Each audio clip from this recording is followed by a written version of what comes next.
já que nossa proposta aqui hoje, além de apresentar, né, de apresentar para vocês o portal, foi falar um pouco sobre dados, a principal fonte de dados hoje é o Infopen, feito pelo DEPEN, né, pelo Departamento Penitenciário Nacional.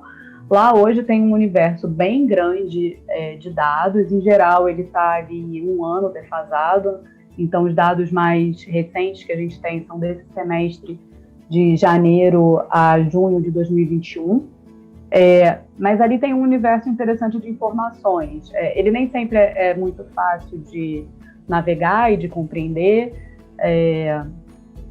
mas acho que é uma evolução, né? Ele tem uma defasagem que eu considero grande ali, mas é importante saber, e é o tipo de coisa que a gente precisa incentivar mesmo, né? A produção de dado público. Eu acho que a gente fala muito sobre isso, ainda que aquele seja uma fonte de informações sobre o universo prisional, sobre o universo dos presos. Quem está preso hoje, amanhã é egresso, né? Então, ajuda a gente a entender um pouco, ainda que essa invisibilidade do público de egresso seja muito grande, olhar para o público, para a população prisional, dá alguns caminhos, né? Ajuda a entender algumas questões como o perfil, por exemplo, a questão das incidências. Parabéns pelo trabalho apresentado, né? Pela pesquisa de vocês, muito rica. Meu nome é Mariana, eu faço parte de uma associação aqui no Distrito Federal, chama Ame Mulheres Esquecidas, e eu tenho 2 perguntas. A primeira é como que, se existe algum trabalho, alguma cartilha, algum trabalho desenvolvido para quando as mulheres, com as egressas, quando elas vão sair, se elas têm, quais são as instruções que são passadas para elas, se isso há algum trabalho nesse sentido. E qual forma que você, como pesquisadora, acredita que uma organização social possa contribuir de uma forma mais efetiva para trazer dignidade e reinserção delas na sociedade? Bom, com relação às instruções, eu não conheço e eu imagino que mude também de estado para estado. Talvez alguns estados tenham e outros não. Eu não conheço, mas a gente tem um público aqui hiper qualificado para falar sobre isso. Então, se alguém souber, manda aqui no site também, que a gente passa para a Mariana, a gente já bota no portal, mas eu particularmente não conheço, pelo menos não oficial, tá? Eu acho que se a gente olhar para as organizações de sociedade civil com atendimento, é provável que a gente encontre. A Humanitas, por exemplo, tem um manual que chama Estou Livre Agora. Ele não é voltado especialmente para mulheres, eu não lembro se eles fazem um recorte de gênero dentro desse material, mas esse material está lá também no portal. E a Natália levantou a mão, ela provavelmente tem informações melhores do que as minhas, então eu vou passar para a Natália, e aí depois eu volto para falar sobre a sua segunda pergunta, tá? O programa Fazendo Justiça, e a partir dos escritórios sociais, a gente não tem escritório social no Distrito Federal ainda, mas tem uns cadernos do escritório social, são 3 cadernos, que vão falar da metodologia, seja de mobilização de pessoas pré-egressas, seja de atendimento singularizado, seja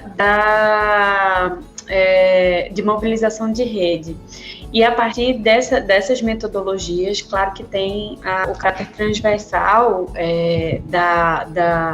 do gênero, né, perpassa essa metodologia, mas vem sendo pensado também uma metodologia específica de gênero e raça, que a gente está fazendo uma consultoria, né, específica para esse assunto, e que deve sair publicado também mais adiante.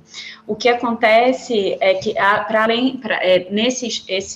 esses 3 materiais, né, que eu citei, eles não são especificamente somente para o escritório social, quer dizer, é uma metodologia, então ele pode ser utilizado por outros equipamentos ou outras instituições que tenham esse interesse de atendimento na pessoa egressa, etc.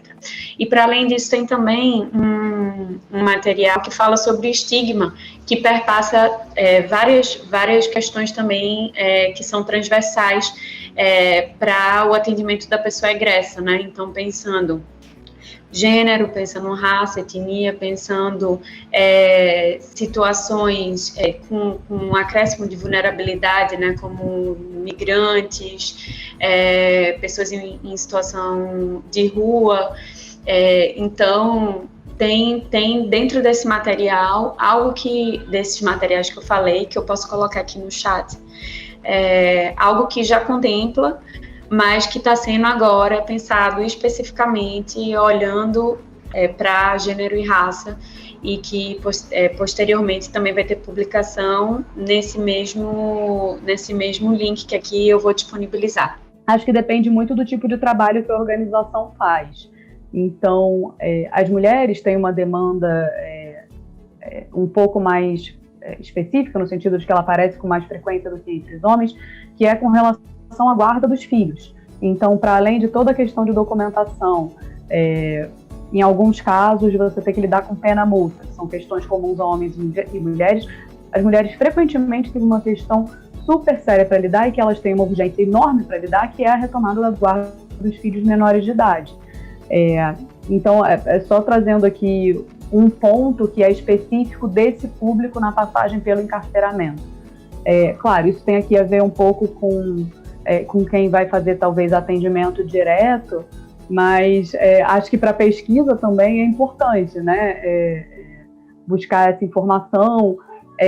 Se a gente olha lá no Infopen, por exemplo, o percentual da população prisional de quem a gente tem informação sobre se tem filhos ou não, então quando você chega lá na visualização, né, ele diz, a gente tem informação sobre se tem filhos ou não de, acho que é 28% da população, então na verdade é um percentual bem pequeno que a gente sabe se tem filhos ou não.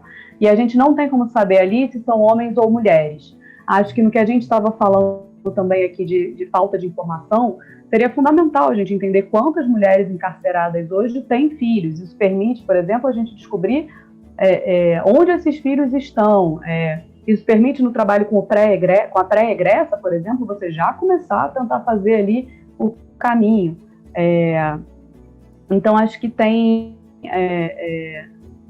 várias questões aqui específicas para as mulheres, mas eu acho que depende um pouco do que a organização, de que forma a organização se propõe a trabalhar, né? Se é uma organização de advocacy, por exemplo, né? Talvez o papel seja pegar um pouco disso tudo e fazer barulho, ou então ir procurar um deputado, um legislador, enfim, que esteja disposto a falar sobre esse tema.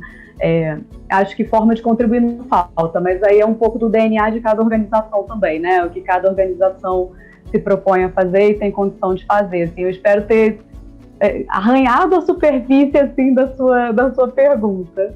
Enquanto a Natália discorria sobre essa dinâmica das mulheres no sistema, nas unidades prisionais e, sobretudo, aquelas que acabaram de amamentar, eu, durante 10 anos, atuei como educador de inclusão digital em 2 unidades femininas e tive algumas alunas nessa situação, e enquanto ela falava, eu meio que me emocionei sentindo, relembrando aquela experiência de convivência. E algumas delas só não se suicidaram dentro da unidade porque tinham um outro ambiente diferenciado ali de fora da cela. Porque é muito duro amamentar, e daqui a pouco você tem essa criança retirada de você e você volta para o convívio comum. E isso faz nossa, eu não tenho noção, eu só imagino que dói muito. E quando ela sai, vem carregando todo esse trauma, porque passa um caldeirão de emoções, e muitas das vezes elas surtam dentro da cela e são agredidas pelas companheiras, porque elas vão complicar todo o convívio. E é delicado. Então, elas saem e precisam de acompanhamento. O que a Maria Cristina falou, todos que passam pelo sistema, quando saem, precisam de acompanhamento. Eu volto aqui a reforçar a importância das organizações sociais, porque, no meu entendimento, as organizações sociais fazem esse atendimento por paixão. Com recursos, sem recursos, estão atendendo. E aí, se a gente conseguir essa articulação com os especialistas, com o setor acadêmico e com outras pessoas da sociedade interessadas nessa temática, a gente pode fazer muito e a gente pode ajudar bastante. Então, eu pego essas informações e, mais uma vez, reforço a importância das organizações sociais, dessa formação de rede, de interação, articulação, para que a gente consiga atender. É uma demanda, sim, e a gente vai conseguir. Como o Osias falou, esses espaços são importantes, né? Concordo com ele que a sociedade civil faz um trabalho heróico, assim, muito bonito e muito apaixonado com as pessoas egressas, mas é importante a gente não perder de vista que essa é uma responsabilidade do Estado, né? A gente tem que cobrar o Estado para atender esse público. São 200 mil alvarás de soltura em um semestre. Só política pública pode, e política pública muito robusta e bem feita, né, pode dar conta de atender essas pessoas da forma que é necessária, mas ressaltando aqui mais uma vez, eu acompanhei muito nas outras etapas desse projeto que estão disponíveis no portal também, o trabalho das organizações de sociedade civil, e é o tipo de coisa que dá esperança no brasileiro, viu? Porque as organizações fazem um trabalho, como eu disse, bonito, apaixonado, empático, e é disso que a gente precisa.